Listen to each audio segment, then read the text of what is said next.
In this week's Parshas Pinchas, we're told, V'yomer Hashem el Moshe, God says to Moshe, Alei el ha'avarim hazeh, go up to the top of the mountain of going over, literally, Urei asaret asher nasati l'bnei Yisrael, and see the land that I have given to Bnei Yisrael.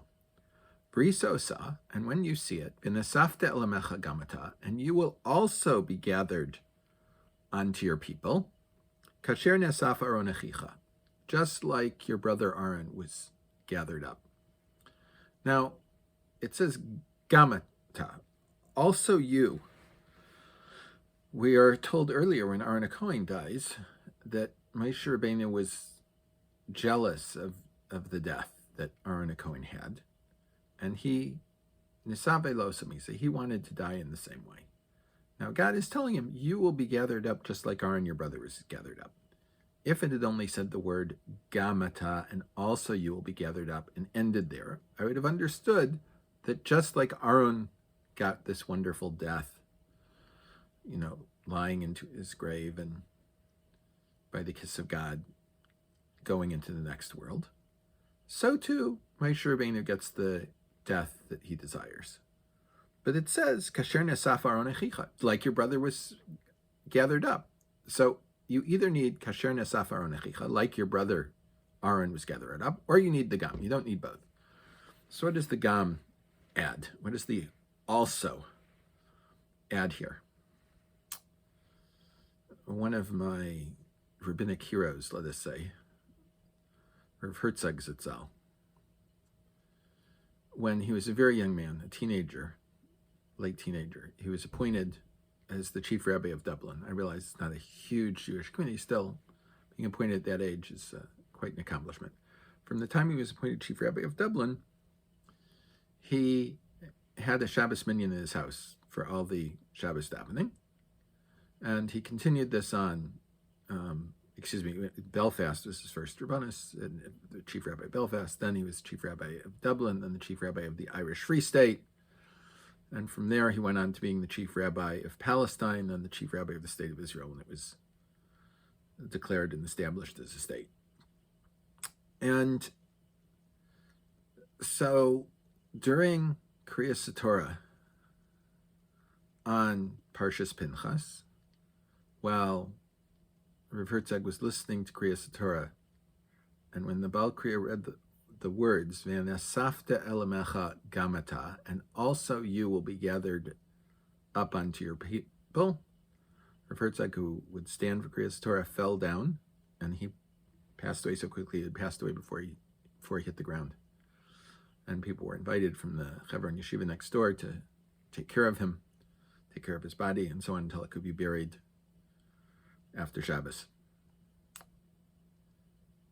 Rav Herzog was in many ways a unique rabbinic personality of his time.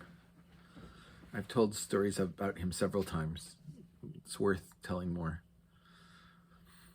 There is a Yizkor volume that was published for his 50th yahrzeit where it says that the Sachnut, the Jewish agency, used him as a diplomat during the Second World War, partly because of his regal bearing, but also because he was fluent in 11 modern languages. And they give a list of all the languages, but they leave out Yiddish and Hebrew.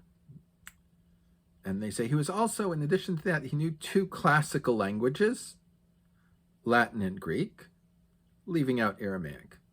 He also had 5 PhDs in entirely unrelated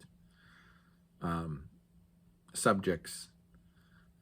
His first one was in law, and then the antiquities and Middle Eastern languages, and I don't remember one, and the last one was in ocean biology and chemistry.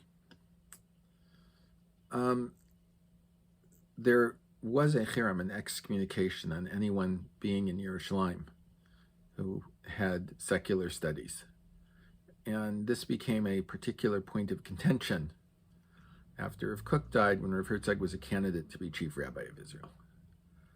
And Rav Yechiel Michal Tukachinsky, the head of the political department of Eidach Redes, the Rosh Yeshiva of Eitz Chaim at the time,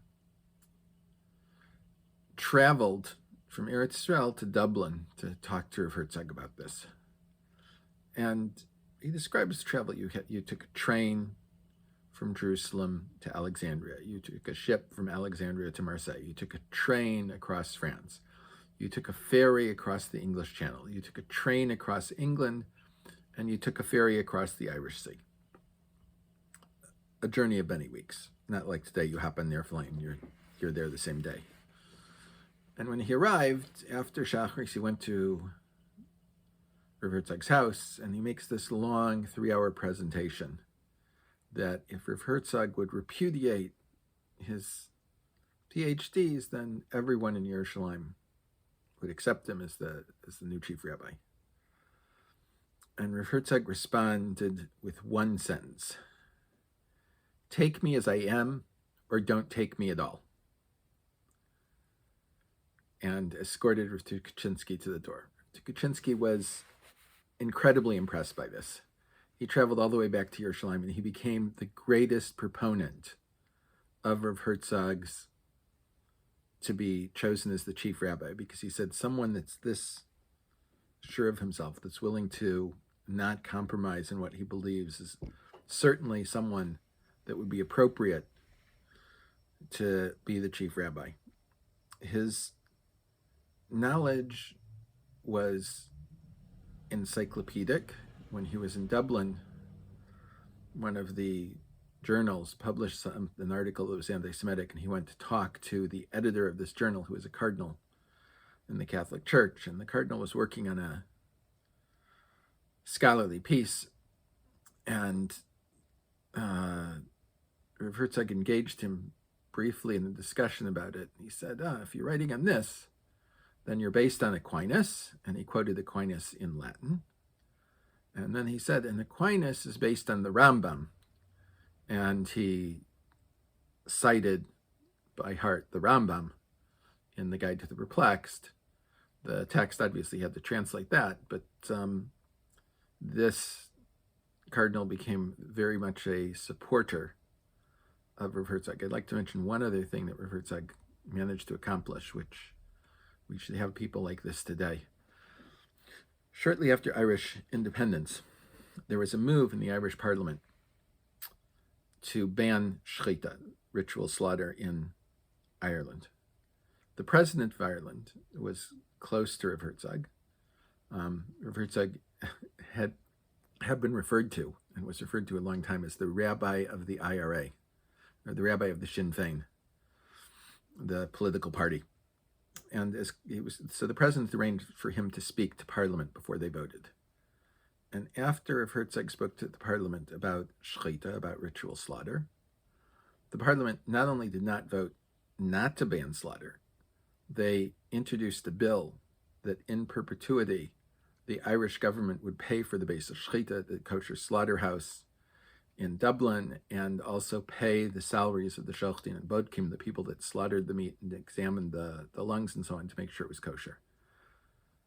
When you're capable of knowing where another person stands, as Rav Herzog was, of investing the time to understand where they are, you can reach out and touch their hearts in a way that has become very rare in our times. And all of us should think about this as we read through Parshas Pinchas, as we think about the karbanos, the sacrifices. Carbon really means to draw closer.